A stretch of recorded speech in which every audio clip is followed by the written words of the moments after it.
मुंबईतल्या तमाम गणेश भक्तांना गणेशोत्सवाच्या आधी उत्सुकता असते ती चिंचपोकळीच्या चिंतामणीच्या आगमनाची। चिंतामणीचा आगमन सोहळा हा दरवर्षी मोठ्या उत्साहात पार पडतो। दुपारी 2 वाजता चिंचपोकळीचा चिंतामणी गणेश मूर्ती कारखान्यामधून बाहेर पडला आणि गणेश भक्तांनी एकच जल्लोष केलेला आहे। चिंतामणीच्या आगमन सोहळ्यासाठी मुंबईच्या कानाकोपऱ्यातून गणेश भक्तांनी लालबाग परिसरामध्ये मोठी गर्दी केलेली आहे। ढोल ताशांच्या गजरात लाडक्या चिंतामणीचा आगमन सोहळा पार पडतोय। आगमन सोहळ्यासाठी झालेली ही प्रचंड गर्दी पाहून वाहतुकीत देखील मोठ्या प्रमाणामध्ये बदल करण्यात आलेले आहेत। चिंतामणीच्या गणपतीची ही पहिली झलक आपण झी24 तासच्या माध्यमातून पाहतोय।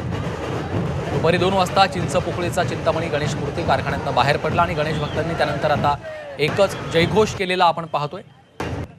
चिंतामणीच्या आगमन सोहळ्यासाठी मुंबईच्या कानाकोपऱ्यातून गणेश भक्तांनी लालबागच्या परिसरात केलेली ही मोठी गर्दी आपण पाहतोय। ढोल ताशांच्या गजरात लाडक्या बाप्पांचं आगमन या ठिकाणी पार पडतं आहे।